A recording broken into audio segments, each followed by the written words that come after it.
In this video I start surface areas and volumes. इसमें first worksheet में हम लोग क्यूब और क्यूबॉइड के बारे में पढ़ेंगे।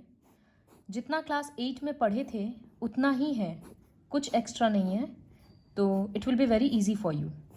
ब्रीफ में पहले थोड़ा बहुत और बता देते हैं, पहले का रिवाइज करवा देते हैं। So this is a cube and this is a cuboid. दोनों का 3 चीज़ होता है, total surface area, lateral surface area और वॉल्यूम। लेकिन इस वर्कशीट में वॉल्यूम नहीं है तो अभी नहीं डिस्कस करते हैं। फिर इसका भी टीएसए और लैटरल सरफेस एरिया। क्यूब के लिए टोटल सरफेस एरिया का फॉर्मूला 6a²। स्क्वायर सिर्फ साइड का होता है, 6 का नहीं। और lateral surface area 4a²। Cuboid का टोटल सरफेस एरिया 2, फिर ब्रैकेट के बाहर LB BH HL ब्रैकेट के अंदर, और लैटरल सरफेस एरिया पहले रेक्टेंगल का पेरीमीटर फिर इनटू H। फॉर्मूला इस तरह से समझना ज़रूरी है, जैसे ये लिखा है पेरीमीटर इनटू हाइट, क्योंकि एक क्वेश्चन में इस तरह से आएगा, वो समझ जाएंगे फिर। तो कब टोटल सरफेस एरिया निकालते हैं और कब लैटरल सरफेस एरिया, ये पहले भी बताया हुआ है। जिसे एक रूम को पेंट करना है तो क्या क्या पेंट करेंगे हम लोग? 4 दीवार पेंट करेंगे तो उसको बोलते हैं लैटरल सरफेस एरिया, सिर्फ साइड का 4 वॉल्स। सपोज ये एक क्यूबॉइड है तो इसका 4 वॉल्स मतलब साइड वाला सारा, और टोटल होगा मतलब ऊपर भी और नीचे भी। तो ये होता है टोटल सरफेस एरिया और लैटरल सरफेस एरिया का डिफरेंस। तो जब एक रूम पेंट करते हैं तो हम लोग साइड दीवार करेंगे 4, तो इसका मतलब लैटरल सरफेस एरिया होता है।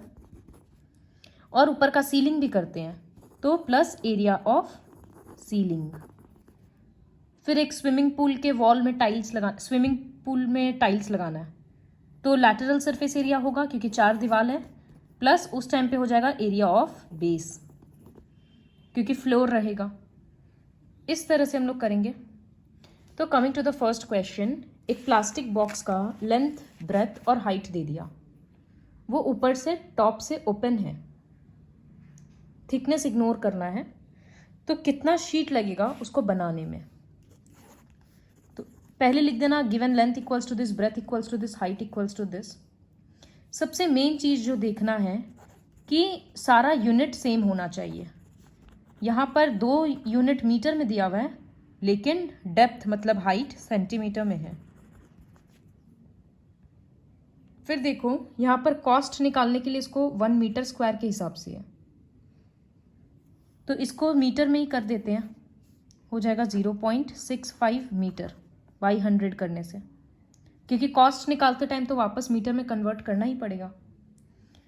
अब ये लिखेंगे area required to make the box equals to, 4 दीवार तो चाहिए तो LSA तो होगा ही, प्लस बॉक्स ऊपर से खुला है तो सिर्फ नीचे का बेस है, प्लस एरिया ऑफ बेस। तो लैटरल सरफेस ये रहा 2L + B × H, plus area of base. Base क्या है? रेक्टेंगल शेप का होता है, तो लेंथ इंटू ब्रेथ। अब ये सब तो पता ही है कि लिखेंगे तो यहाँ पहले ऐड होगा,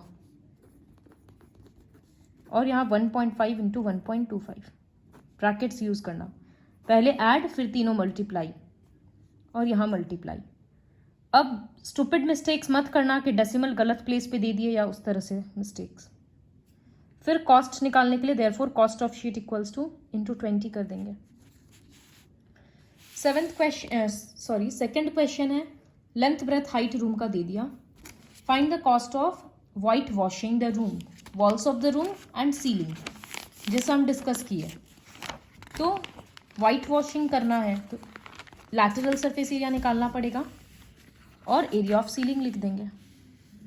तो पहले लिखेंगे given L = 5 metre, breadth = 4 metre, height = 3 metre. Area to be whitewashed equals to 2L + B × H, ये लैटरल सरफेस हो गया, प्लस एरिया ऑफ सीलिंग। फिर वैल्यूज़ वगैरह पुट कर देंगे, बाद में वापस कॉस्ट निकालेंगे। क्वेश्चन नंबर 3 है, इसमें एक रेक्टेंगुलर हॉल के फ्लोर का पेरीमीटर दे दिया। सो पेरीमीटर ऑफ फ्लोर दे दिया 250 मीटर। पेरीमीटर दे दिया, इसका मतलब 2l+b का वैल्यू दे दिया 250।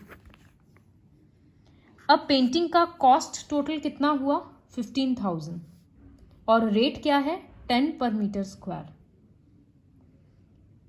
जैसे एक एक पेन 5-5 रुपया का है, 5 रुपीज़ पर पेन, और टोटल मेरा 60 रुपीज़ का बिल बना। तो नंबर ऑफ पेन्स कितना होगा कि हम कितना पेन खरीदें, total cost by rate 12 pen खरीदें। ठीक उसी तरह से पेंट करने का कितना टोटल खर्चा हुआ 15,000 और रेट भी दिया हुआ है कि 1 मीटर स्क्वायर के लिए 10 रुपया।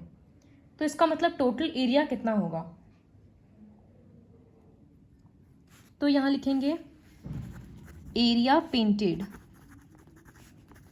Equals to total cost by rate. तो टोटल कॉस्ट है ₹15,000 बाई ₹10। यूनिट क्या होगा, यहाँ पर मीटर स्क्वायर है ना, तो आंसर में आएगा मीटर स्क्वायर। रुपीज़ तो कट जाएगा, 10 से ये कट गया, तो 1500 मीटर स्क्वायर आया। लेकिन एरिया पेंटेड का एक्चुअली में होगा क्या, क्या पेंट हुआ था यहाँ पर, सिर्फ 4 वॉल्स पेंट हुआ था, सीलिंग नहीं हुआ था। तो अकॉर्डिंग टू प्रॉब्लम 4 वॉल्स का एरिया मतलब 2l+b into h equals to 1500। यहाँ 2l+b के बदले आई पुट 250, तो 250 इंटू h इक्वल्स टू 1500। तो height equals to 1500 by 250, cancel होकर आ जाएगा आंसर मीटर में। तो ये बात याद रखना है कि जब टोटल कॉस्ट दे देता है और रेट दे देता है तो हम लोग इस तरह से डिवाइड करके एरिया निकाल लेते हैं। फिर वापस क्वेश्चन ये पढ़ना पड़ता है कि एक्चुअली में कितना चीज़ पेंट किए थे, उसके अकॉर्डिंग टू प्रॉब्लम बनेगा ना। तो यहाँ पर सिर्फ 4 वॉल्स पेंट किए थे, इस वजह से ये हुआ। अगर सीलिंग करते तो फिर पहले क्वेश्चन के जैसे यहाँ पर उसको भी ऐड कर देते। Now coming to the 4th question. ये सारा क्वेश्चन एक्चुअली बताया हुआ है पहले की क्लासेस में। एक पेंट में इतना सफिशिएंट पेंट कंटेनर में इतना पेंट है कि वो 9.375 मीटर स्क्वायर एरिया पेंट कर सके, तो वो कितना सारा ब्रिक्स पेंट करेगा, पेंट कर सकते हैं। सपोज 1000 ml का बॉटल है, अब हमको 20 ml का ग्लासेस फिल करना है, तो हम कितना सारा ग्लासेस फिल करेंगे, दोनों को डिवाइड कर देंगे, बड़ा वाला वॉल्यूम ऊपर रहेगा। ठीक इसी तरह से जब एक ब्रिक को पेंट करते हैं तो उसका हर साइड में पेंट करेंगे ना, ऊपर नीचे आगे पीछे सब जगह, तो टोटल सरफेस एरिया चाहिए। तो TSA ऑफ ब्रिक ये होगा 2LB + BH + HL। तो 2 इंटू LB मतलब 2.5 इंटू 10, तो 2.5 इंटू 10। फिर BH 10 into 7.5 plus HL 7.5 into 22.5। तो इस तरह से सॉल्व करेंगे, ये हो जाएगा 225, डेसिमल हट गया। फिर 10 इंटू 7.5 हो जाएगा 75, डेसिमल हट जाएगा। और 7.5 इंटू 2.5 वो करके देख लेंगे,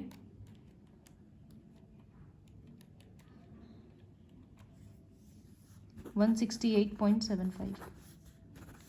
फिर इन सबको ऐड करेंगे, 2 से मल्टीप्लाई करेंगे, will get our answer as centimetre square. और total area that can be painted equals to 9.375 metre square. Unit same नहीं है तो इसको सेंटीमीटर में स्क्वायर में कन्वर्ट करने के लिए 2 बार 100 से मल्टीप्लाई करेंगे, इसका डेसिमल हटाने के लिए 1000, तो ये हो गया 93750 सेंटीमीटर स्क्वायर।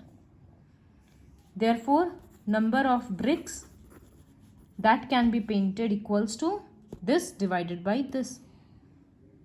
बड़ा एरिया ऊपर, छोटा एरिया नीचे, और याद रहे कि दोनों का यूनिट सेम होना चाहिए। क्वेश्चन 5 खुद से करना है। 2 बॉक्स है वहां पर, क्यूबिकल और क्यूबॉइडल। तो दोनों का डायमेंशन दे दिया। बोला which box has greater lateral surface area, तो इसका भी LSA निकालेंगे, इसका भी LSA निकालेंगे, एंड बाई हाउ मच, तो माइनस करके देख लेंगे। फिर उसी तरह से which box has a smaller total surface area and by how much, तो वो सब कंपेयर करके देखना है बस।